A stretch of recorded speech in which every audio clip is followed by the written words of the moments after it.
Hi guys, it's been about a week since the last video. The only thing I've managed to do in that time is get the Toyota frame painted. Other than that, I've just been stripping parts, sandblasting, stripping more parts, sandblasting, over and over and over and over and over. I'm pretty much over sandblasting, but I'm to the point I can powder coat a few things. So I'll give you a quick walk around, get you up to speed on where I'm at, and get started. So I got the frame, gas tank, rear diff, a few other small parts are all in that black base. I'm gonna let them sit another day or two before I hit it with the bed liner. Other than that, I've just been sandblasting parts, prepping them, testing, just so I wasn't completely clueless when I went to do this. I've just been watching a lot of YouTube videos, getting tips, and just practicing, seeing what worked for me. So yeah, I'll run over that and tell you kind of what I've tried, what I've learned. No professional. This is my first time attempting this, but yeah, I've kind of learned a few things already, so you guys can take it or leave it. So here's what we got. Starting with this Harbor Freight powder coat system. I think it was right around 75 bucks. I picked up a couple different Summit bring-in powders, a couple Harbor Freight powders. I think I have right around 100 bucks in all that powder. And this oven, I dug out somebody's trash. It was missing the cord, so I had 30 bucks in adding a cord to it. Other than that, I just cut it down, stripped it out of everything it didn't need, took the stovetop and everything off of it. Moved the controls just to the rear there. So all in, I think I have probably less than 250, probably closer to 200 bucks in getting started. So it's pretty affordable. So the system itself, pretty self-explanatory. I think just about anyone could figure this out. I mean, I did, so there you go. First, got a little alligator clip. All that is the grounds out whatever part you're spraying. Your foot pedal just activates the power, puts an electric charge to the powder so it sticks to the metal. Then the gun itself, I added a pressure regulator. That's also Harbor Freight, so who knows how accurate it is. It's 5 bucks, I think. I've been running it at 20 PSI. When I pull the trigger, it drops down to about 5, so it gives you about a 5 PSI working pressure. And I've had my best results right around there. So that's what I've been going with. You can do whatever you want. What do I care? Next, a lot of people recommend high temp masking tape. I picked some up. I've used it here and there. I've also just been using regular tape, and my opinion, you don't need the high temp masking tape. This stuff works just fine. I haven't had any issues. Something else, before I forget, something I learned on YouTube. This gun itself comes with these 2 canisters, 2 hoppers, whatever you want to call them. And they look real similar to the containers the powder itself comes in. So I've seen quite a few people on YouTube assume you can just screw this directly to the gun.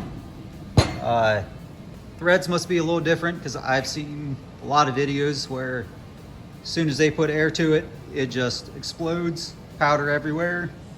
It's funny to watch, so I probably shouldn't have warned you, but yeah, don't do that. So here's parts that I'll be working on. Here is what I'll be shooting them with. This is a transparent copper over top of chrome. For sure the upper lower control arms will be that color. I may leave the spindles and radius arms and all the hardware in the chrome. Depends how I like it once they're done. It's not a chrome, it's more of a Kentucky chrome, if you know what I mean.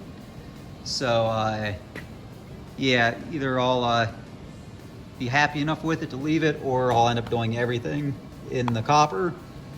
But whatever the case, the first step, this is just a Summit brand chrome zone, and you need a base for any like a transparent color or any candy colors. They recommend a silver or chrome, so I'll be using the chrome, then the copper over top of it.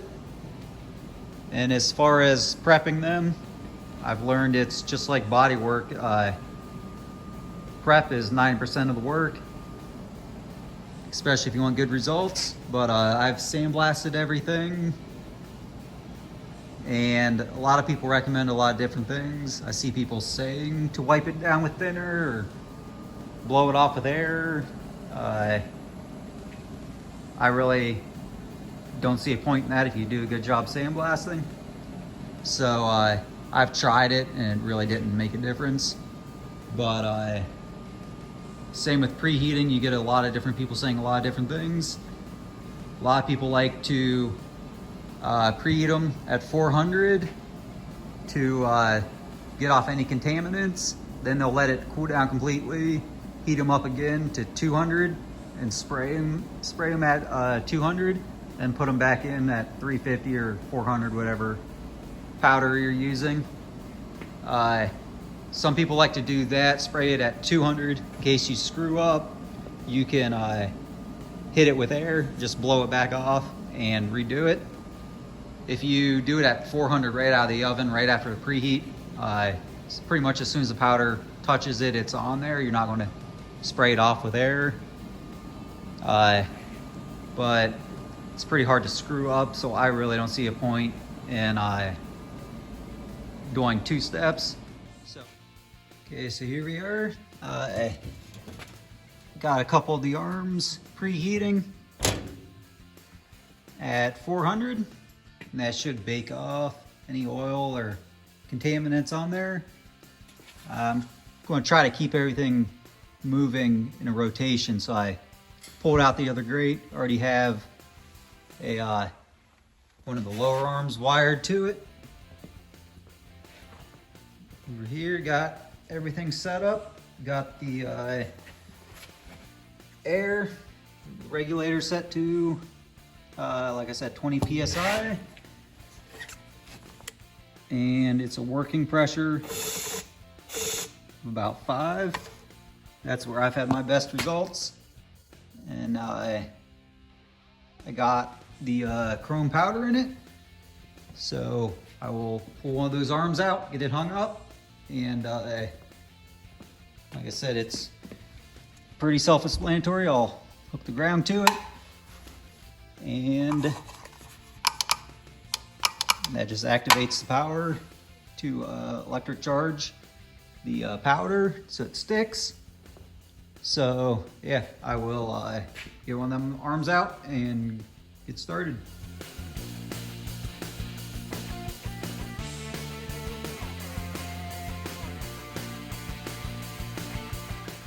Okay, so there's one of the arms. Just sprayed it, getting ready to go in the oven. The other one is in there, getting ready to come out. And you can see quite a bit of difference between the color change from before and after. So I'll give this one another minute, pull it out, throw that one in there, and give you guys a better look.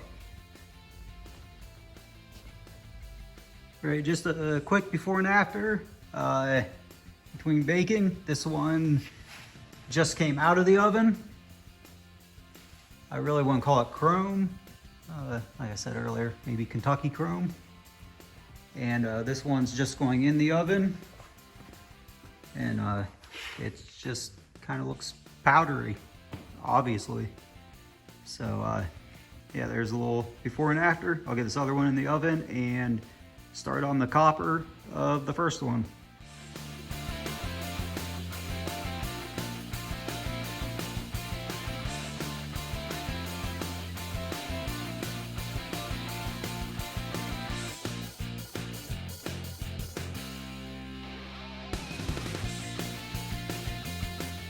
Okay, so another little comparison before and after baking. Before I put that other one in, this one obviously just came out of the oven. Pretty happy with it. This one heading into the oven. Just make sure you got good coverage and don't bump anything putting it in the oven. You should be good. But I'll get this one in the oven, and while it's baking, I'll give you a couple thoughts on the system itself. Alright, so that one's in the oven. Putting it in there for 10 minutes. And while we're waiting, I will give you, first I'll give you a look at this arm a little better. Like, I'm loving the color. The system, I would say so far, I mean, I really don't have anything to compare it to, it being this first time I've ever done this. But off the top of my head, I would say it feels like something from Harbor Freight. It's getting the job done, but probably not the best option. Few issues I'm seeing with it already is it's pretty inconsistent with spraying the powder. Especially when you first hit the trigger, it really just dumps it out. And other times it just stops completely and you gotta give it a shake to get the powder flowing again. But there is a decent amount of trigger control. You can kind of feel it out. I've noticed if you go full bore on it, it runs out of powder, stops spraying. So about the most I've been able to do is maybe 3/4 trigger. And I was getting somewhat of a consistent flow with it like that.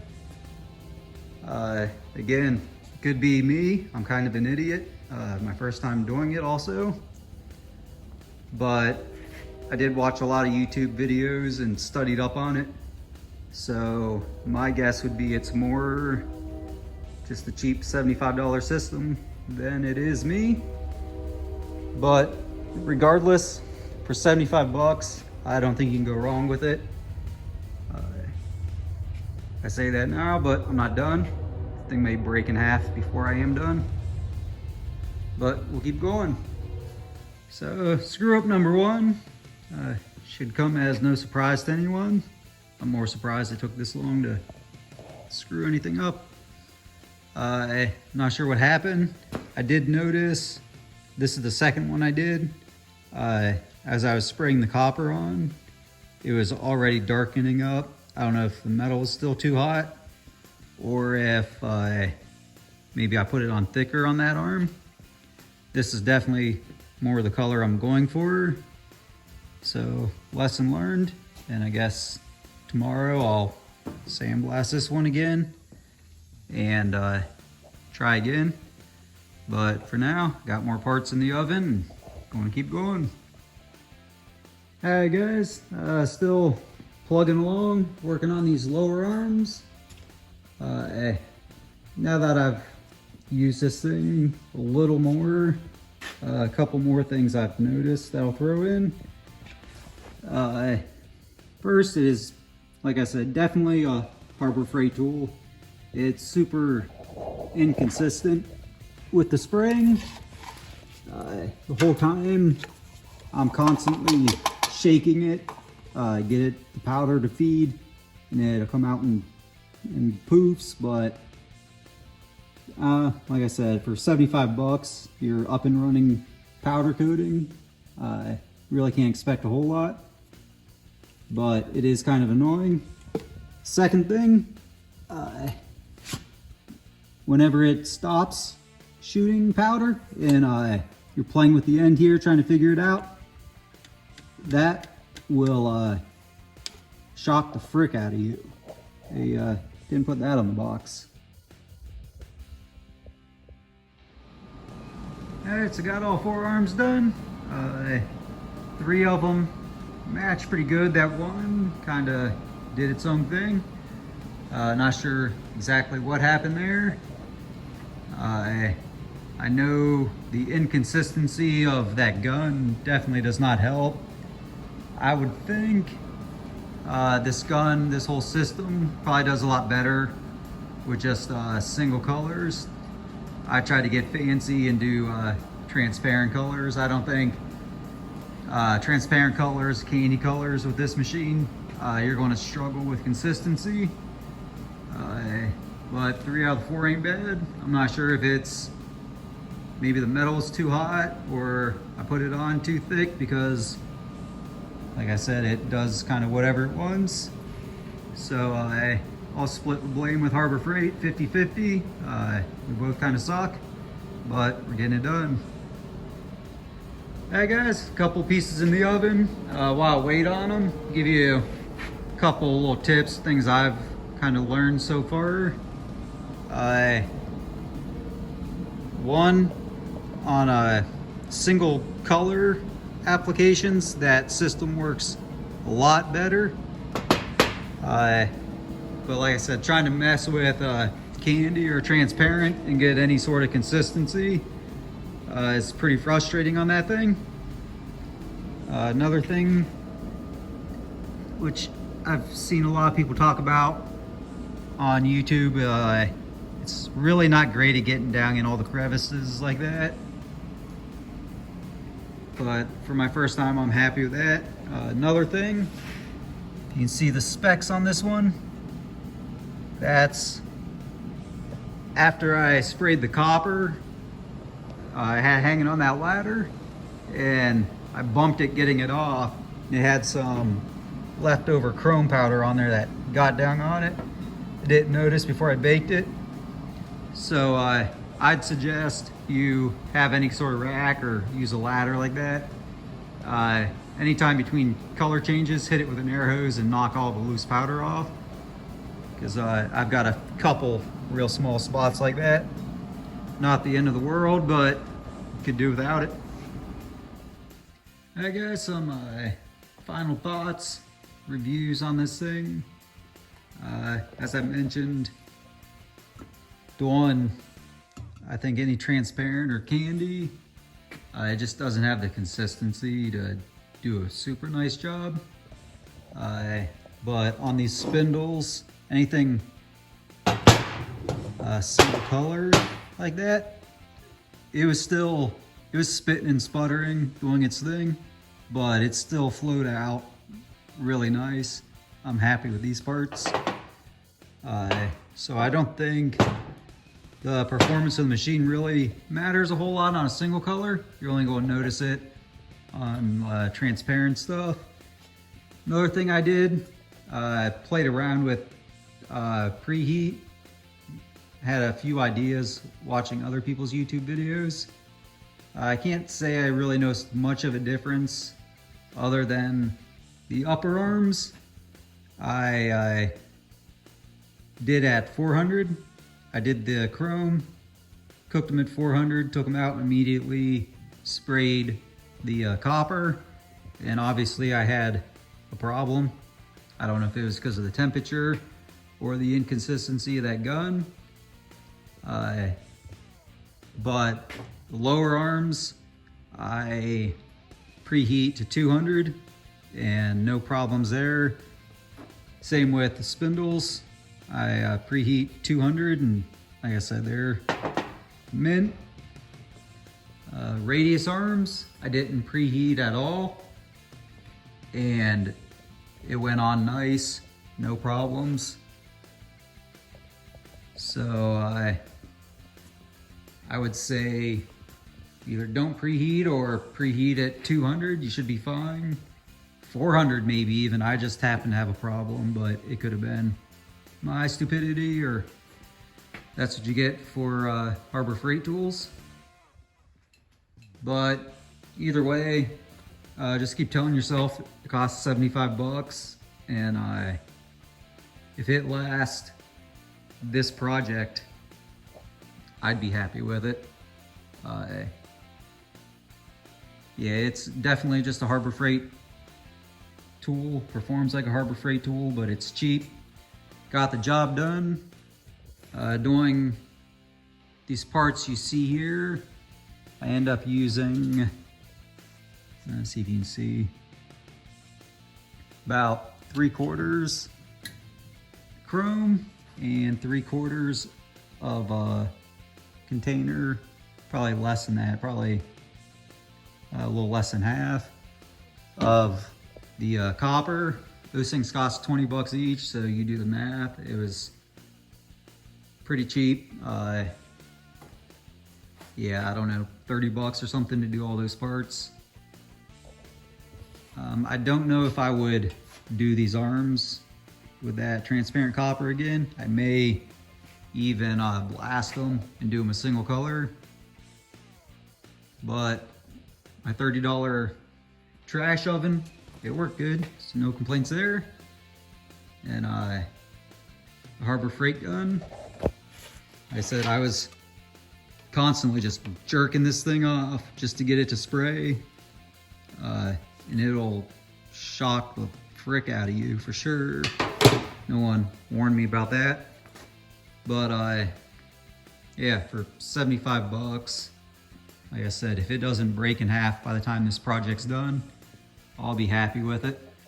So that's my little review on that. I'm no professional. I'm sure I'll get a little better the more I do. But yeah, that's it. Alright guys, short video this time, but I'm gonna call it quits for today. I'm dirty, wanna get inside. Almost looks like I can grow a proper beard with this dirt, but I can't. But yeah, I'm gonna call it quits. Hopefully it helped maybe somebody out. And the next few days I'm gonna get this frame, all the parts that are in black base. I will get that bed liner on it and do a little review of that stuff. So stay tuned.